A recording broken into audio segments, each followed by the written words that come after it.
Good morning, guys. So for some time now, I've been deep diving this Gshock Gravitymaster GPW 2000, and I must say it's even more captivating in terms of its functions than I thought it would be. There's a lot to go through, and I'm not going to do it all in one video because I think it's just going to be overwhelming. But I do want to just highlight 3 or 4 of the most practical and useful functions on this watch that I think you're going to be interested in. First and foremost, this watch is a traveling companion. It's a dream for someone who's in and out of planes all the time, city to city, maybe jet lagged, maybe isn't on top of their daylight savings zones, maybe their phone's on airplane mode and isn't automatically updating, and they want to know exactly where they are as they come into land. This is the watch that will help you perfectly in that situation because, as I've explained in the first video I did on this, it has both Bluetooth and multiband 6 and GPS capability to help it work out where it is on the globe and realize its own geographic location and set the time and date accordingly. So firstly, I thought I'd show you how to set the local time zone and the world time. What's worth noting first is that the main hands here show the local time, and the smaller hands at the bottom here show the world time, and just covered by this minute hand right now is a smaller dial which denotes AM or PM in the world time as well. Now, to set the local and world time is relatively straightforward. What we do is unscrew the bezel on the left. That's a counterclockwise turn. And it's out there, you saw it pop out slightly. Then one pull out, you will hear a beep.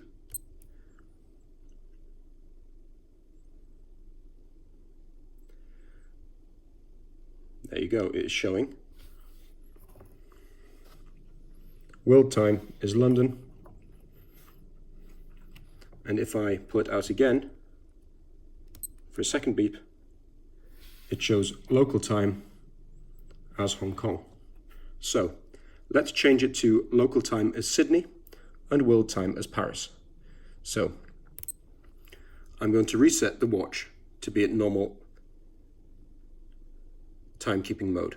And with most G-Shocks you'll find, nice little tip, hold in the bottom left hand button, it will give a double beep and it will flick back to timekeeping mode. So here we are again. Let's change the home time and the world time. One pull out.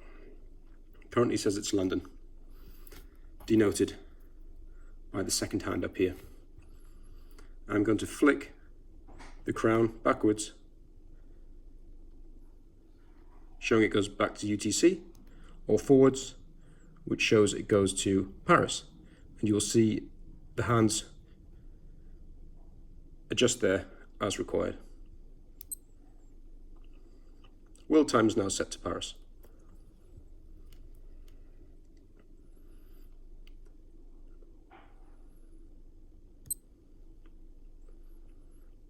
Now, onto the home time, or local time. Pull the crown out twice. You'll see it's set to Hong Kong right now. I flick it forward, 1, 2, 3 to Sydney. Put the crown back in. All the hands adjust accordingly. And then just screw in the crown.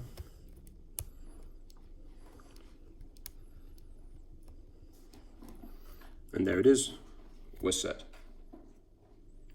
Okay, so the next very useful function which any traveler will need to know who owns this watch is simply the ability to swap that dual time. So as we know right now, we've got Australian time down here, Sydney time, and we have Paris time on the main face. So in my opinion, as is always good practice when doing any changes to this watch's settings, always make sure that you know it's in timekeeping mode by holding down that bottom left-hand button for a couple of seconds. It's flicked to the day of the week. It's also started ticking through, so you know it's telling you what time it is right now in your location. Now, to switch over to the world time, you simply hold down the top right button, which will obviously initially show the very powerful backlight, and then change the time. So here we go.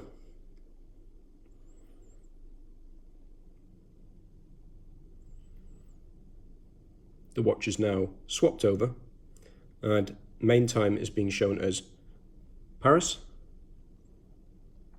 and world time is now shown as Sydney. To swap back, just repeat again. 2 seconds, hold down top right button. Second hand points down to Sydney. Everything adjusts. Here you can see that AM PM marker here. We're back to Paris time on the main face, Sydney time on the world time. Very simple, but if you hadn't read the instructions, it would be very hard to work that out. Of course, arguably the most important thing that you need to understand what to do on this watch is to make sure it's saying the right time zone and location and time automatically. It runs through the Bluetooth connectivity to the Gshock connected app first, then it tries multiband 6 if Gshock connected wasn't successful, i.e. you didn't have it turned on, and then finally if multiband 6 wasn't successful, it will look to do that with GPS. It runs through those in that priority because they use the least amount of energy of the watch's battery in that order. So let's see if we connect this to Gshock Connect now. Will it sync?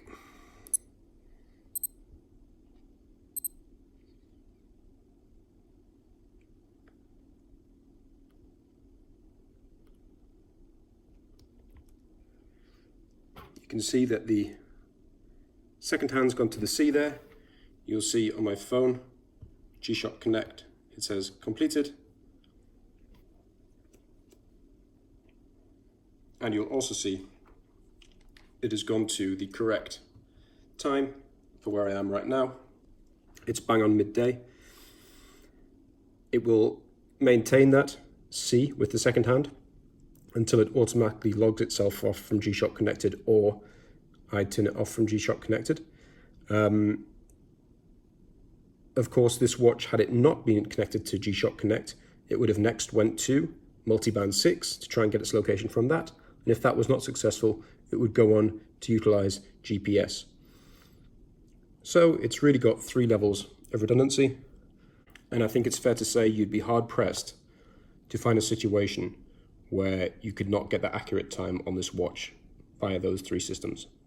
Now, of course, it is worth mentioning that if you're trying to utilize the GPS reception, you do have to be in appropriate locations for that, i.e. ideally outdoors where the sky is visible and not blocked by buildings, trees, or other objects. So give yourself the best chance of receiving that if you need it.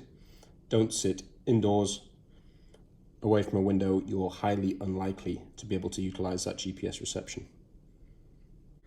There's also a few very subtle marks on the face which are important to understand on this watch. Now you'll see a Y, an N, on, off, a little aircraft sign, C, T, T and P. And I'll talk you through some of these, also the RC down here. I'll talk you through some of these now. As I mentioned before, it was connected to the Gshock Connected app and it was pointing to C. Also, the little aircraft icon here means that the watch is in airplane mode. This watch utilizes technology that in some instances should be turned off. I believe that would be medical facilities and aircraft.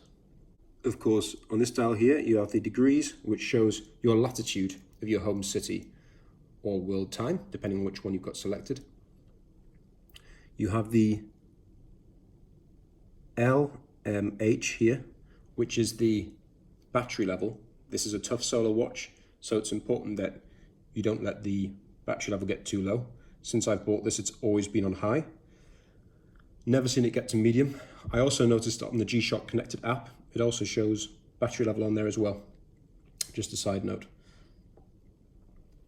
You also have the summertime settings. So you see AT, STD, and DST, automatic, standard, in daylight summertime, and that is subject to which time of the year you're in, related to your time zone.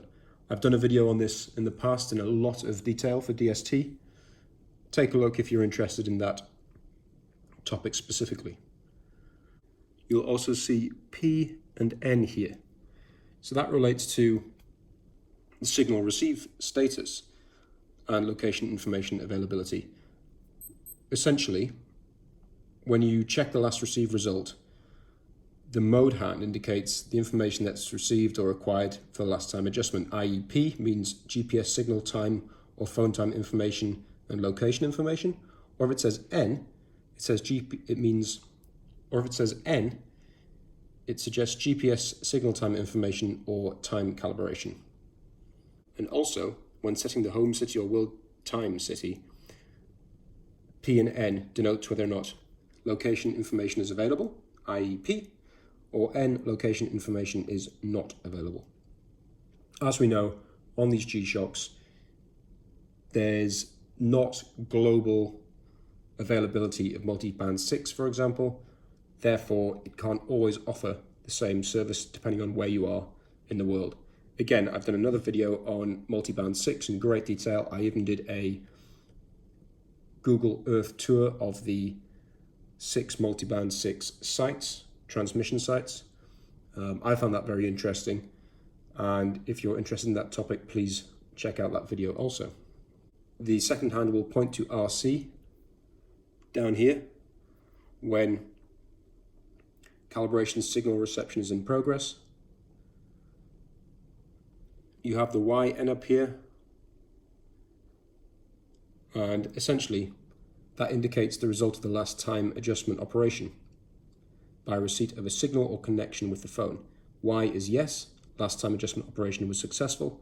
N is no, last time adjustment operation failed. The second hand will point to the T down here to demarcate that while GPS time information signal reception is in progress, and the T and P just below it, the second hand will point to that to mark when GPS location information signal reception is in progress. So the subtle difference here is that if the watch is trying to get position location as well as time, it will point to here, whilst if it's just looking for time information, it will point to here. And for anyone who isn't aware, the watch actually runs through some relatively basic modes. You have an alarm mode, a timer, and a stopwatch. It will first go to stopwatch, then it will go to timer, then it will go to alarm. Now, with this watch, as you can see, there's no digital display, so it doesn't tell you exactly what you're currently going through in the same way that a metal square or the Rangeman would. What's really handy, and what I recommend, unless you've got a lot of time to deep dive this, is using the Gshock Connected app. I'm a huge fan of Gshock Connected. It lets you tweak so many different settings on this watch. I was astounded when I started looking into it. You can do virtually anything that you need on it. So yes, if you want to save yourself a bit of time and effort, go that route. But if you're like me and you like to really understand these things in depth, learn the manual side as well. Now here's an interesting little fact for anyone who has the Gravitymaster, and they might notice their second hand is jumping at 2-second intervals instead of 1-second intervals. That's a surefire sign that the watch is low on battery and it's time to charge it. Of course, like many of the top end and mid-range Gshocks, this watch has power saving. So if you leave the watch in a dark location for about 1 hour between the hours of 10 PM and 6 AM, it will cause the second hand to stop and the watch will enter level 1 power saving. if the watch is left in this condition for 6 or 7 days, all hands will stop and the watch will enter level 2 power saving. Now, the difference between level 1 and level 2 power saving is essentially that in level 1, you've still got your basic timekeeping functions. They will continue to operate. When it wakes up, it will basically just work as usual, as if nothing has happened.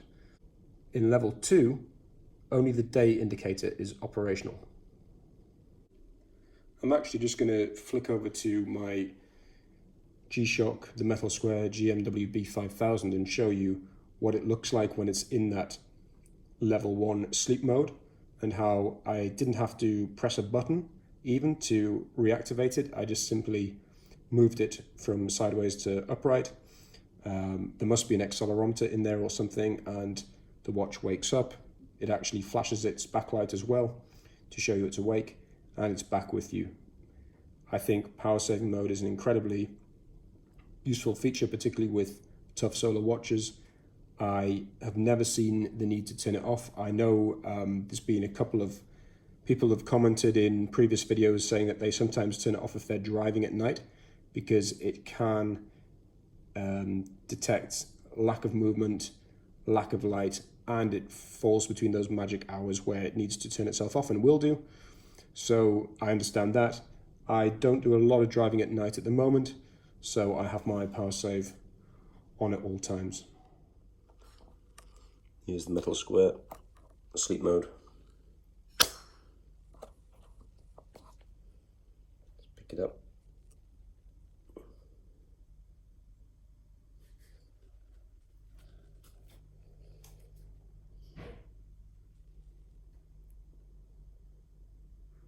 And it's back to life.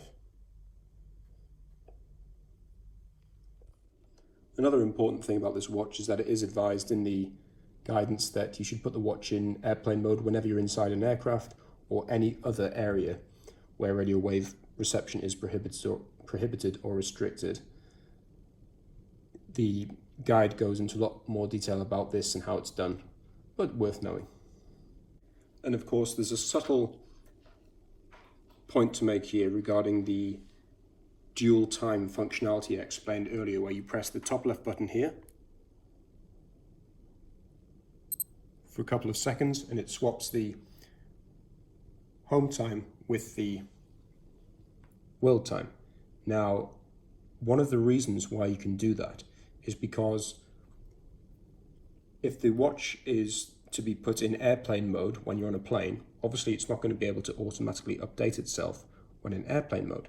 So what you do is, when you're sitting in the departure lounge at an airport, you simply set your world time to be your destination time. Then you go up in the air. When the time is right and you feel like you want your watch to now be saying the destination time, you simply press this button for 2 seconds and there you go. You know it is perfectly aligned, and when you step off that plane, the watch is updated.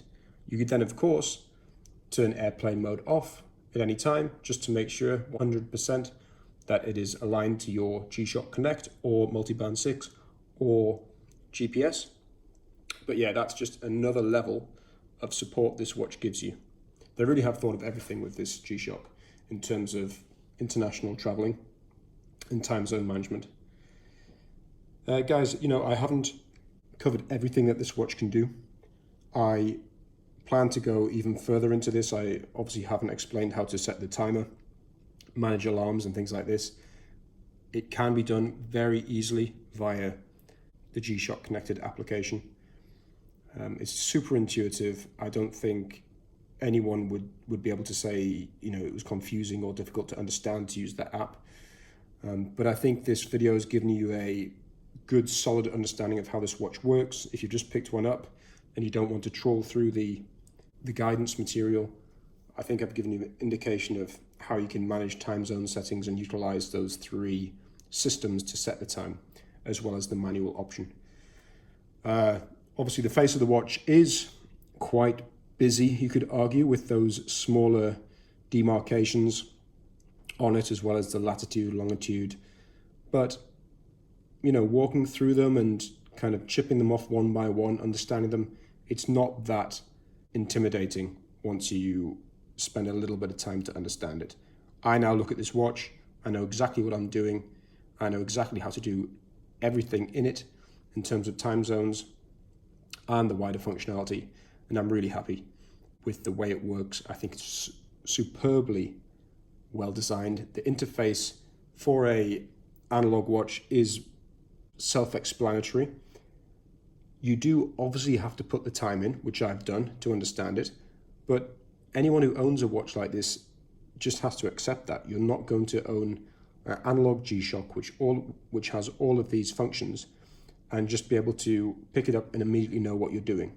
No, they've done as much as they could to make sure that the G-Shock connected app can help you in that respect, but you have to put the time in, and I think a lot of people watching this will actually say that that's one of the reasons why we love G-Shock so much, because it's an opportunity to learn something new. You learn about time zones, you learn about geographical patterns and systems, and it's part of the charm of this.